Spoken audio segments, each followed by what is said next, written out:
In this episode of the Plant Pod, I sit down with Matthew Maher of Webb's Garden Centres.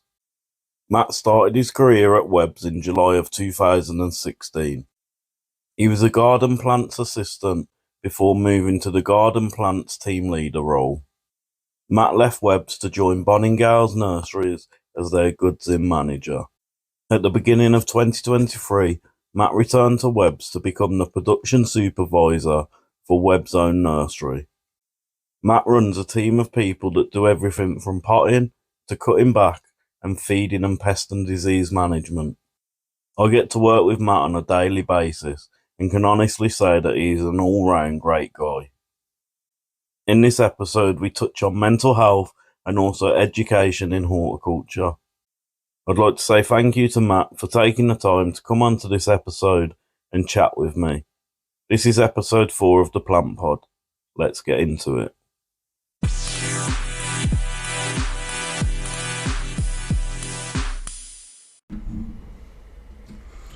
Matt, thank you for joining us on the Plant Pod. No problem. Hello. How are you?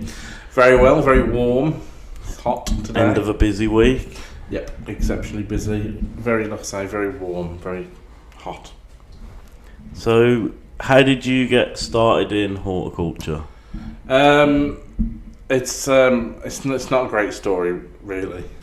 When I say not great, as in not exciting. I wanted to work outdoors all my life, but ended up working in retail till about my mid-20s. And sort of thought to myself, what can I do to work outside? An ex-girlfriend of mine suggested horticulture, and I thought, yeah, okay. No real interest in it to start off with, so I looked at courses and did an RHS course, thoroughly enjoyed it, and the rest is history, as they say. So, obviously saying that you weren't really interested in it, as you got into it, you must have found it more and more interesting and realised that you liked it. Yes, I think from my first day, I knew we were in a room with a bunch of people, and the tutors were asking everybody's favourite plant. And at this point, I could name a daffodil, a rose. That's probably about it. And they were going round, and the first sort of 10 people were, given botanical names, and I thought, what am I going to say? Well, luckily I'd planted some lupin seeds about 2 days prior, because I thought if I'm going to study horticulture, I should grow a seed.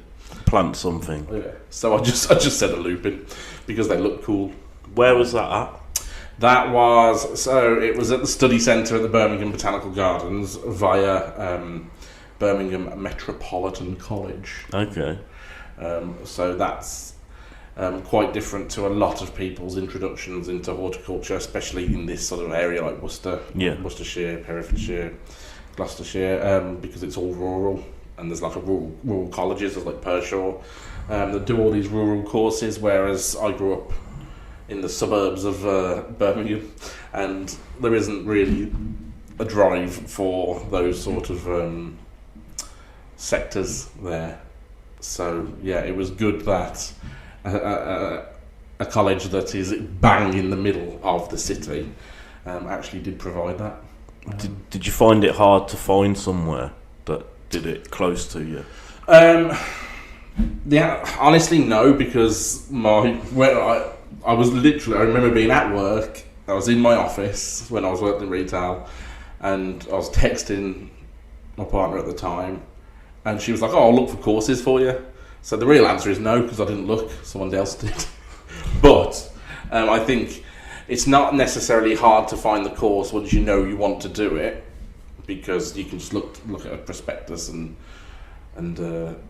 it'll be there. Well, I think what is hard is for people who aren't in rural areas to know that it's a job, and that is a job that can be done as a career. If you couldn't find one close to you there, would you have been willing to travel to find the education? Yes, I would have.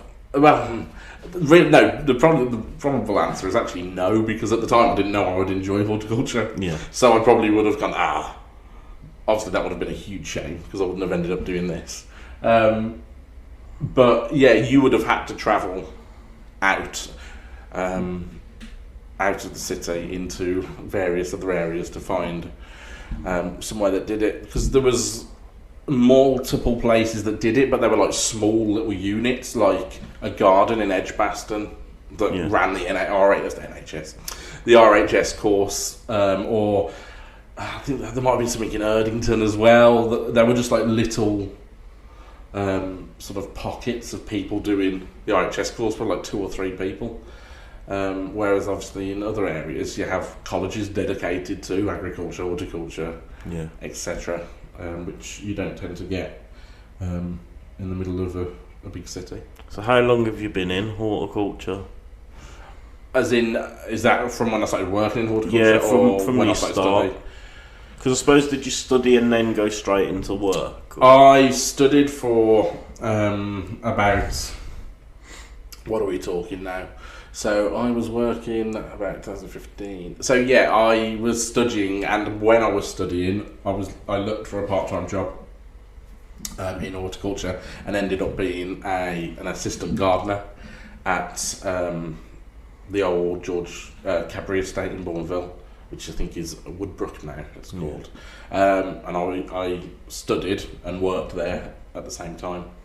And then after that, I started where I work now. With Webbs? Yes. Yeah. I mean, I have been elsewhere, but yeah, so... Where did you go for the elsewhere? I worked at Bonningale Nurseries, up in Shropshire.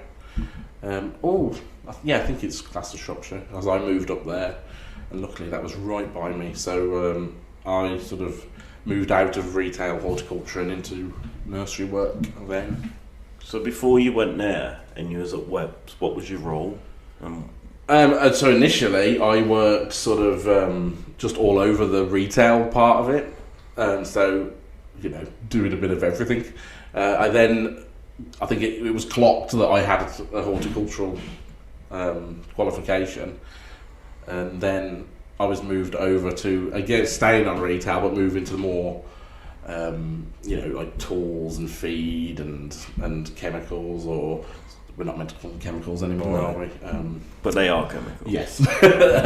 So sundries, I think, is the term. Yeah. So that I could give plant advice to people who were asking about, weed killers or feeds, or what's the best way to do this. And then I slowly moved out to plants, and then ended up as team leader in the plant department over at our smaller unit. Is that the one at Hagley? It is the one at Hagley, yes. So when you left to go to Bonningale, yes, was it just you wanted a change, or because obviously you stayed in the industry? Did you just want to see what nursery work was like? Or? So I definitely when I was studying, I knew this is what I wanted to do. I want to work with plants. I was very into the botany side of it, plant physiology and all that sort of stuff. So when I went into retail, it wasn't necessarily what I wanted to do, but as soon as I hit the plant area, I was quite happy there, and I could have happily just been a sort of plant area kind of guy. I think really what happened was I moved away. I moved away from the area up into near Bridge North, and the journey was just getting a little bit too much. And I noticed there was a nursery about a stone's throw from my house, and I think I just looked up and thought, I wonder if they've ever got any jobs going, and they had a job going, and I thought, okay, and went from there. It wasn't I want to go and work in a nursery rather than in a garden centre. It was just where you lived at the time. Yeah, and I looked at the job and thought, okay, I'm up for that, and the rest is history again. And you came back to Webbs in January? Yeah, not long ago I came back. So what's your role now? I am now the production supervisor, nursery production supervisor, at the on-site nursery at Webbs in Droitwich, or Webs of Wychbold. There's a lot of people that don't know that we do have a nursery here. We have a nursery here.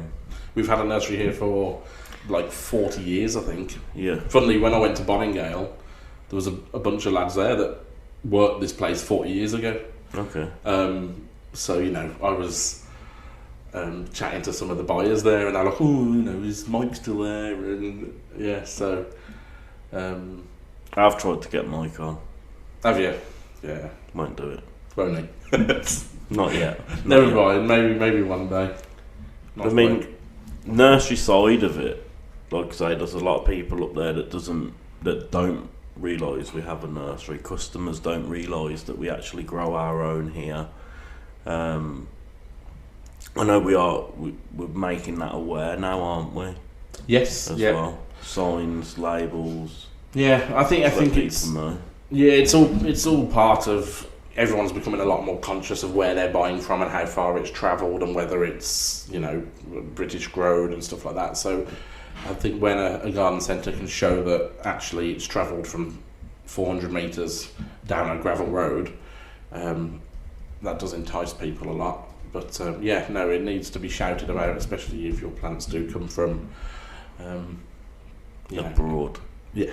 I mean, it's inevitable that half of our, I say half, I don't want to put any figures on it, it's not half at all, but lots of stock in the horticultural sector is from Holland, Italy, so it is, customers are sort of becoming more aware of the... especially with the air pollution. Yeah, and just pollution in general, like you say, it's like 400 metres down a road. Yeah, and we take it from nursery to store. Yeah, and carbon emissions, and there's no carbon footprint. There's a very tiny carbon footprint there, but people are becoming very emotional. That's not what I meant to say. Environmentally aware. So I think when we can offer that sort of information. Another thing that we push as well, we use recyclable pots.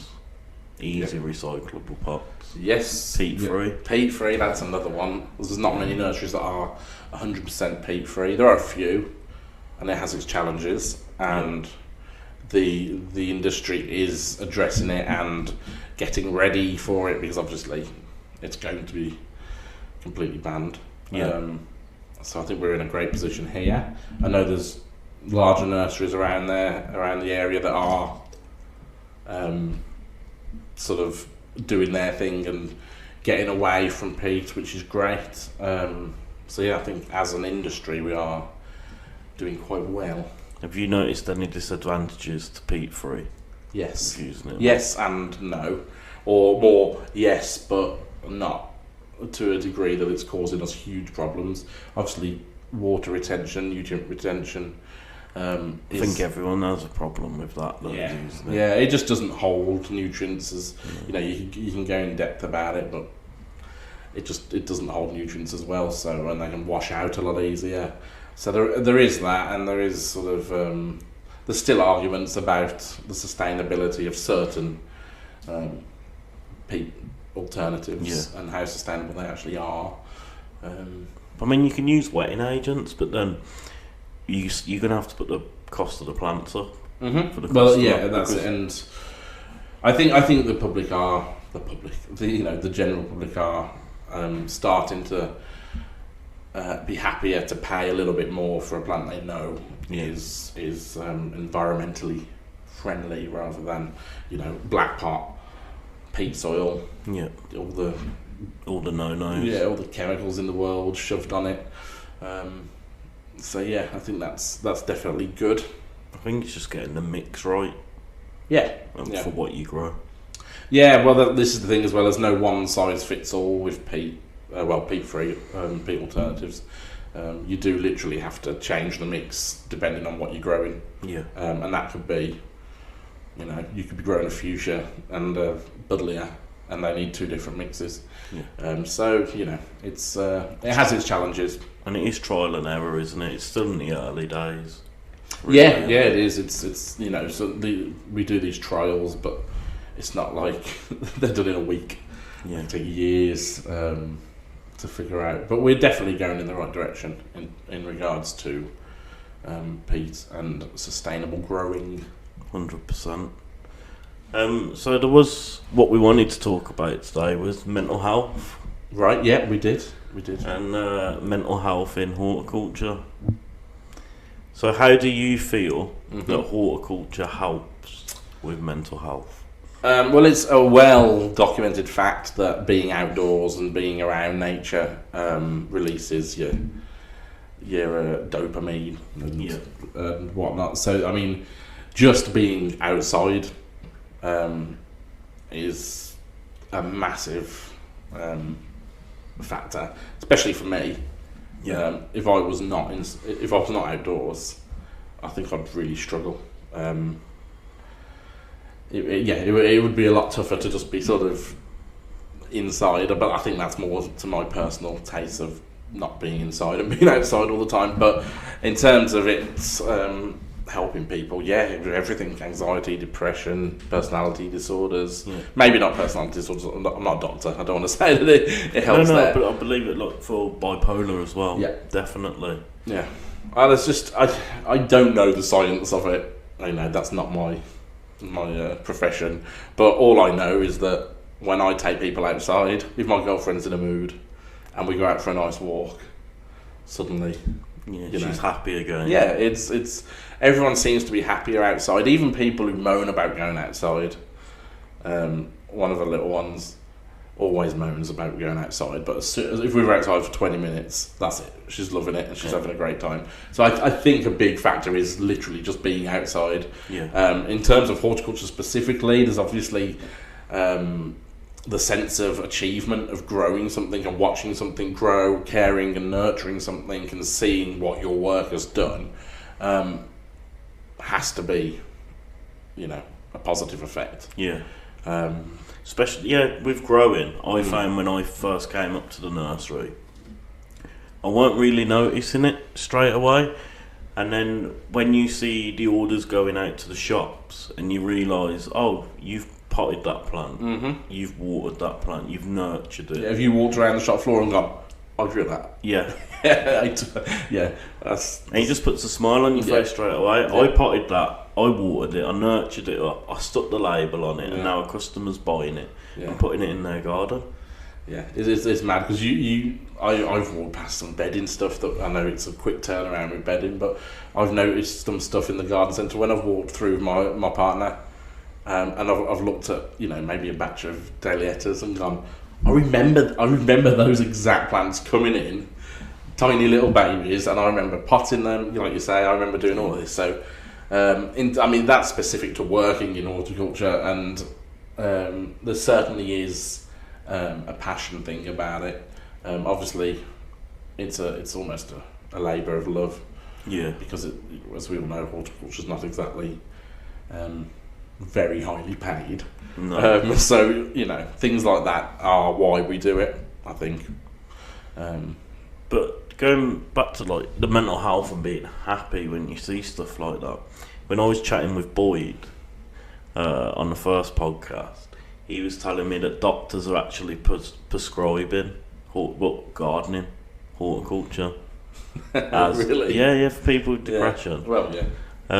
Doctors are saying get outside, start planting. Australia are doing it. I watched a video about it where doctors are telling mental health patients get outside, let's get digging, and they've got facilities there where they will take mental health patients and they will dig, they will put gardens in, they will plant seeds, they will nurture it, they will pick the fruits from it once it's grown, and in Australia it's working miracles, absolute miracles. Yeah, I mean, it doesn't surprise me. As I said earlier, it is a well-documented fact that it does help.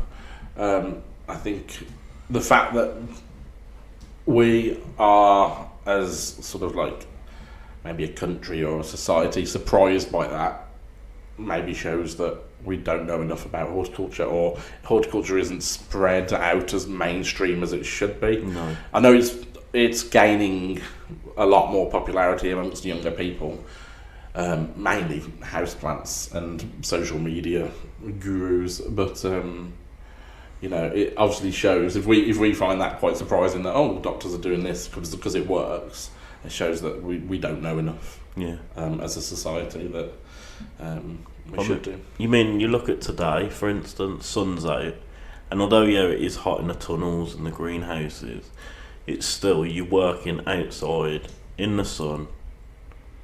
Doing. I personally hate working in the sun. I like it. I like working in the cold. No, I prefer the sun. I know what you mean. I'm not a sunshine person, which is weird because I work in horticulture and most people are. But I really like the cold. Is that because if you are cold, you can put more layers on to warm up? So I've got this is no. We're just getting into a bit personal here. Not personal, but I mean not related to what we're talking about. I think there's 3 reasons why I prefer the cold. Just so everyone knows. 1, I'm chubby. Yeah. So I think I naturally get too hot in the summer. 2, I think my ancestors were from somewhere cold. They must have been because I like the cold. And 3, I just find it a lot more comfortable being cold. Okay. But no, going back to what you said, you are right. Yeah, it was like today. It's a nice day. We're getting on with stuff. We're growing. We're nurturing plants. We're doing plant maintenance and stuff like that. And as we both know, we've both had issues mentally. And I'd say most days at work I completely forget about most of that because I'm growing, which is such a sort of powerful thing. It just takes your mind off it, doesn't it? Yeah, completely. You're doing something you like, so you're happy. Yeah, when I worked in retail, and I don't mean garden centre retail before I was into horticulture, I remember going through sort of rough times, and I just couldn't work. I was just walking walking around a shop and just thinking. Whereas with plants, you've got something to focus on. Whereas with jumpers and t-shirts and coat hangers, it's not quite the same. But no, there's it's anyone who works in horticulture can tell you that it's beneficial for it. Whether you suffer with mental health issues or just general well-being. For me, I can't see myself leaving the industry. I'd like to fulfil my career here. Yeah, in this industry. 100%. I think that is something I've noticed working in horticulture is that once you're in it, no one tends to leave. No. The same names are around until they're gone. It's like you said about people at Boningale saying to you, is Mike still there? Yeah. Because he was here. Yeah. So it's there's not many people that do leave the industry to do something else. And those that do, you could have named those people because you could tell that it wasn't for them. But for people like us or people that I know, no, I think you're quite right. You stay in the industry. I was just trying to think what would take me out of the industry. It has to be something big. I mean, either a lottery win, so I could just but I'd still go to botanical gardens and go, oh, look at that, that's a beautiful.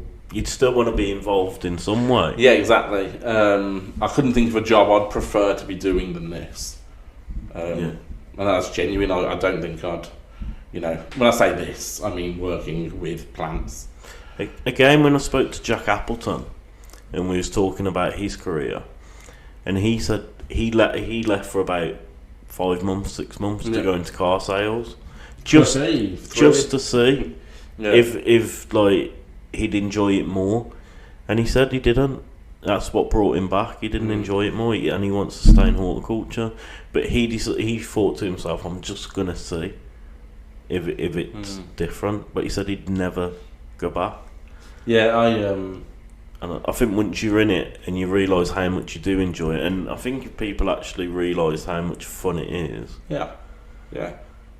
It's I like I say, I've never had since the day I started studying. I don't think I've ever thought to myself, I might go and do something else. Yeah. I think I found where I want my career. It took me 25 years. Yeah, but you found it. Yeah. After I remember everyone was saying, "What you can do when you're older?" I was saying that at 24, and I was thinking, "Hang on, I am older." Yeah. And I think that's probably what prompted me to say, right, I want to work outside. What am I going to do? It was either this or a park ranger. Okay. But I think when I thought of park ranger, I was thinking sort of like Yogi Bear cartoon, yes, Saturday morning cartoon. I think I was thinking sitting in Yellowstone, which could have happened. You never know.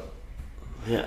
With people getting into horticulture, especially young people, at the moment there is that massive push for young people to get into the industry. Oh yeah, definitely. And the YPHA, the Young People in Horticulture Association, are doing amazing things for that. But I mean, they was at Parliament pushing. They were. I watched their education, getting horticulture and education. How do you think that'll go? I think I've watched it. It's sort of like a bit of it goes up and down. So I know that when I was studying, my tutor used to teach at Pershore. Yeah. And she said that they used to have X amount of horticulture teachers, not t-shirts, and now they have like 2. Yeah. So I think it dropped. It clearly must have dropped. There must have been some sort of, it wasn't very popular or something. But from what I can see, but slightly on the up. Not being popular, it was when you was at school. Yes. As a teenager. Yes. Did the teacher come to you and say, "Have you ever thought of doing horticulture?" No. Do you know what horticulture is? Do you know what you can do in horticulture? You never got that? No, I'm trying to think if when I was sort of like 15, if someone said, "What's horticulture?" I think I would have known it was plants, I think. But I wouldn't have known. I wouldn't have had a clue at all. Yeah, well, when you're at school, it tends to be, and I was lucky. I think I was born with naturally a good memory, so I was in like quite a high tier at school. You were never pushed to do this sort of thing. Yeah. You were never, it was always, what are you going to do with your maths? Do you want to go into this? What do you want to do at university? And it was you wouldn't never ever have been pushed to do something like this. I'll tell you now, it was horticulture, things like construction, that sort of, vocational stuff. You weren't allowed to do it unless you were in like lower tiers, which is okay, like nonsense. At my school, when you had your choices, we had geography, French, history, that sort of stuff. Whereas below top tier, we're allowed to do things like construction or other things. Yeah. I just remember someone doing construction. So I think, especially when we were younger, because we were roughly the same age, our generation would never have been pushed into it. No, not at all. No, I like I said, I didn't even know what horticulture was. I used to go to garden centres on a Sunday morning or a Sunday afternoon with mum and dad, have a look round. I find it boring. Yeah, yes and no. I used to. There were certain parts that I did like, and then was it Venus flytraps? I'd like to look at them, but I also liked if we was going and it was like, oh, shall we get a cake at the restaurant? Yeah, well, yeah. No. Or just having a look at like some of the solar lights and stuff as well. That really, I found interesting. But plants. No, as a youngster, that's my nando's. Yeah. My nando's that. Yeah. I don't even think my parents did any gardening really, but both my nans were big into plants. It's just amazing, like the world of plants. Yeah, it's huge. But I think putting it onto the curriculum, if they can push it to get it onto the school curriculum, I think it'd be fantastic. Well, it's in Harry Potter, herbology. It's a lesson. There you go. So can't be wrong, Harry Potter. No, it's not. But no, it's in all seriousness. As you said that, I was thinking, would they really put horticulture as a lesson? And then I thought of Harry Potter. I thought, well, herbology is a lesson. But why wouldn't they? If you think about it. Yeah. Well, and this is not me saying that this is more or less important, but we do things like art, and we do things like music, yes, which I went to university for. There you go. So I didn't get music. Ceramics. My school did ceramics. Food tech. Yeah. You know, if we're doing food tech, grow your own herbs. Why aren't we doing horticulture? Food. Grow your own tomatoes. And I think, you know, in my school you had DT, design technology, and that was woodwork, food tech, metalwork, and graphic design. Yeah. You know, why can't horticulture be under that? Why can't it be one of those? I just feel like if they did it, it'd be fantastic. So my son 2 days a week now goes to an alternative education school, and they do it there. Yeah. Planting, sowing seeds. I think this is the problem. Picking their own fruit and veg. It's always aimed or used as a sort of, like you've said it, as alternative education. Yeah, it's like a naughty school. Yeah, it is. It's used. It's like you say, people with mental health problems going to horticulture. Autism. Or yeah. No, bang on. It's not for, as they say, normal people. Yeah. If you're in that box, it's not for you. But if you're out of that box, and they can maybe say, do this. Yeah. And you've nailed it on the head there. When you said it's alternative education. Well, why? It could.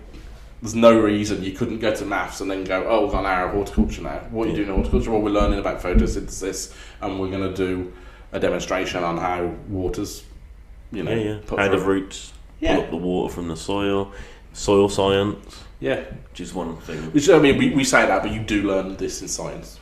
I didn't do science. Right, okay. So, I mean, there was definitely a plant section to biology where we learn about osmosis, photosynthesis, respiration, and all of that sort of stuff. But it could certainly be a practical side of it. Like I say, you nailed it on the head when you said alternative education. It's for the bad kids, or I'm doing the fingers, stupid kids. Yeah. You know what I mean? And that's stupid. I mean, for him, he'd come up to work. Yeah, well, we've seen it. And he'd done stuff with us, and he absolutely loved it.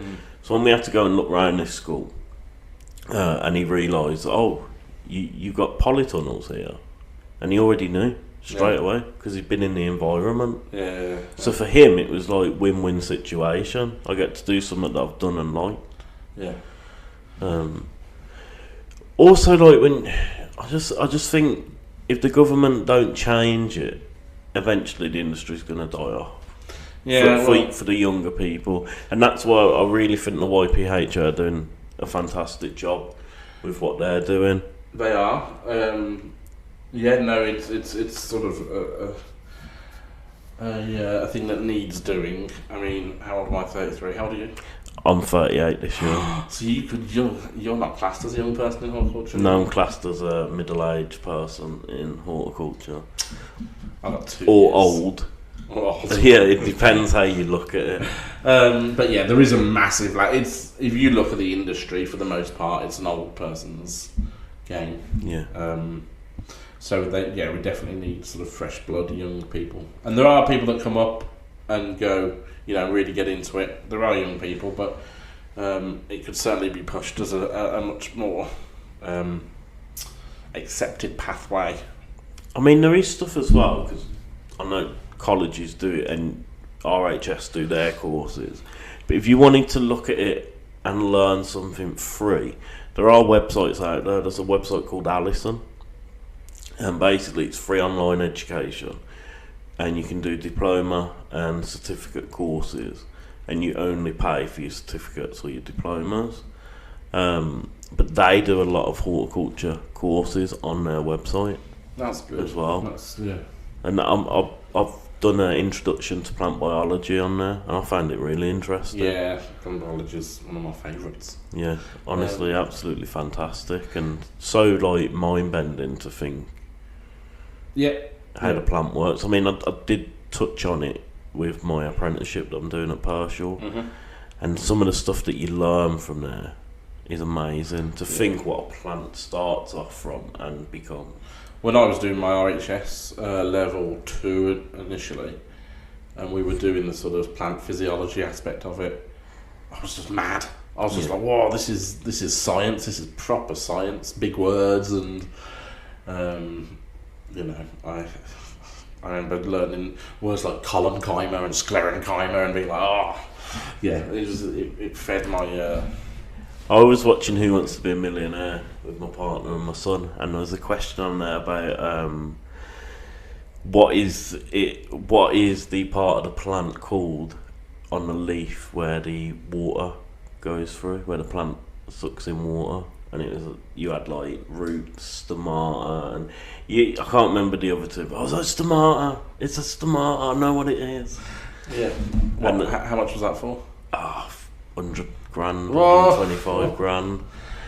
And I had a big head for the rest of the night, and I just looked at my partner and was like, told you I could be on Who Wants to Be a Millionaire. I do that sometimes when someone my missus will send me a picture and she'll be like, what's this? And I'll just be like, that is A, and then I'll name it, and she's like, wow, you're so clever. And yeah. And you're like, yeah, I know I am. Yeah. That's what I'm here for. Yeah. I just tell her it's my job. How do you see the industry growing?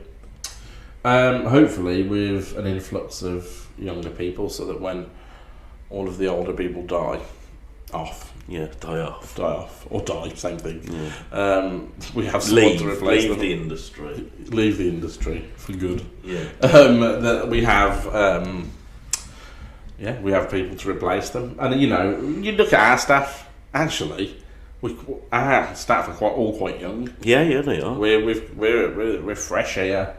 You know, we're ranging from early 20s to your sort of mid 30s. Yeah. And then the odd anomaly. But I think that's good. That's a good thing. Yeah, it's brilliant. Yeah. You know, we have got the different, like you say, from early 20s up, but we have got the different ages. Just it spreads it out, if you get what I mean. I think we span about 4 decades between us. Yeah, we do. Going from 20s up to like 50s. Yeah, I think. Yeah, I think Mike's in his 50s. Yeah, we won't say how old. But yeah. So, I mean, and he's been in the industry 38 years. Mm-hmm. Since he's got a wealth of knowledge. Yeah. Well, you speak to some of these people that have been in horticulture for so long, and you just think, I'll never know that much. Yeah. But we will. When I started my course, I thought, there's no way I'm going to get this. And then when you see stuff like the question, or you think stuff, and you go, oh, that's that, or that's, and you're like, oh, it has actually gone in. I think what I found with horticulture is that you just suddenly know stuff. Yeah. Like I'll be walking around a garden when I was studying and going, oh, yeah, that's a Quercus robur, that's an oak.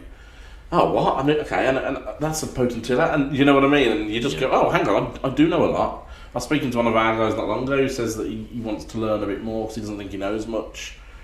And when he actually stops and, you know, thinks about he's like, actually, I've learned so much. But you learn a lot on the job as well. I found that you know, the education side of it's great. Yeah. But then you suddenly learn.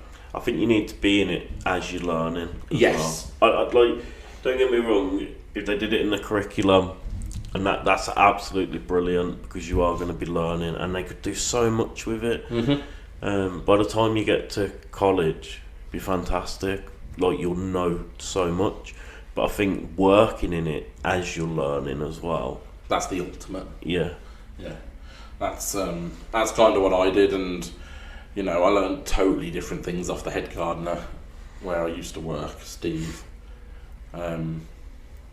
Just drop his name in there. I can't remember his surname, but he was great. He taught me so much that the RHS wouldn't have taught me. So RHS course, what one did you do? I did initially the level 2 diploma, which covers practical. I can't remember the exact name of the course, but it's 3 courses. There's a practical one. There's the one that sort of covers plant design and fruit growing and production growing. Yeah. And then another one that covers basically botany and biology. You do all 3, you get the diploma. And then after that, I did a level 3 in plant physiology, propagation and science. Yeah. I don't know what it was called. I can't remember. But it was a level 3. It was the sort of biology one. How did you find it? I initially found it more in depth than I thought it would be, which was great for me though, because I sort of had a sort of scientific head anyway. So that's the stuff that I really took in, you know, and things like learning about taxonomy and stuff like that. I really, really took all that in. Whereas a lot of the people in my class, I think I was the youngest in my class, were just like, oh, I can't get my head around this, can't get my head around this. But they could get their head around like garden design, whereas I was just like, oh, I don't care about that. I want to learn about, you know, whatever it was. Latin names.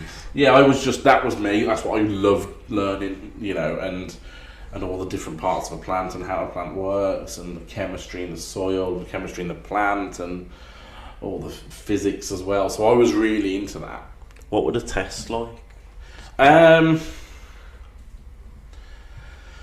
exams were okay. They were, sometimes it felt like you'd got the right answer but you didn't get a mark because you spelt it wrong.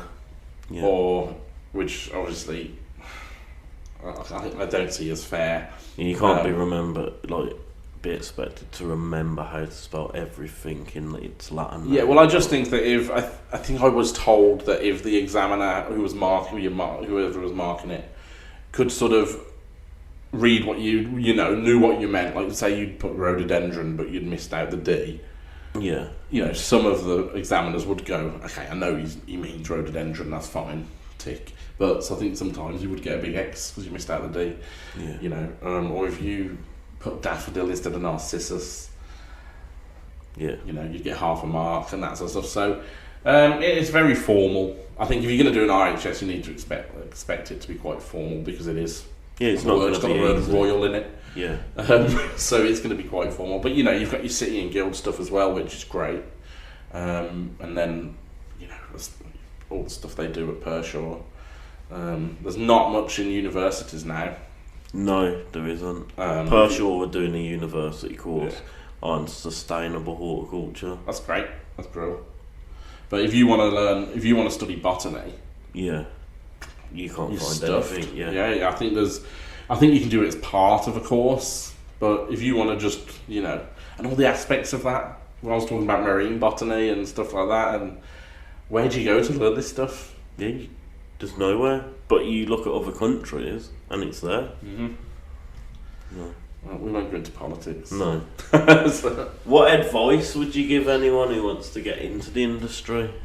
I would say be passionate, because if you can show that you're passionate about it, it's like I've said this before. If we were employing, or when I've, you know, been sort of hiring for a job. If someone comes to me with a qualification and they're just like, they don't really show much of an interest, then I would much prefer to take someone who's like, look, I don't know that much, but I love it. You know, I'm always outside of my garden, I really want to learn.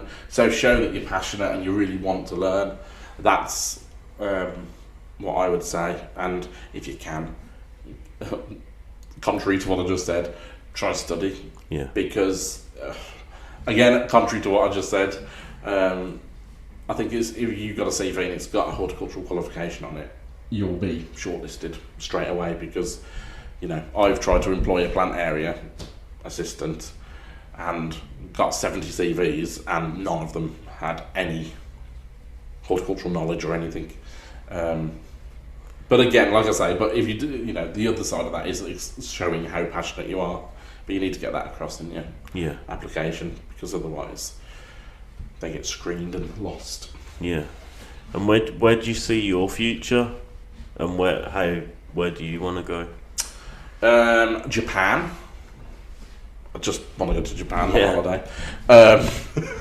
Other than that, Canada. I'd like to go to Canada on holiday. I assume you mean in horticulture. Yeah, in horticulture. I like growing. I think I've you know, I did the retail thing, and it's great helping people out, speaking to customers. Not always, but sometimes it's, you know. But I think I would like to just work my way up in growing. I'm obviously here where we are now, and this is a very young nursery, and we've got so much we can do. So I'd very much like to see how this can grow and where we can go from here. I believe this can be massive. I really do. and we've got a good team at the moment. We shall see. Thank you. No problem. I really appreciate you coming on, and I hope we can do it again. Yeah, we can. We can talk about other things like horticulture. More horticulture. Yeah, I suppose that's the name of the game, isn't it? Yeah. But thank you. I really appreciate your time. Thank you for having me. And see you soon. Goodbye. Yep.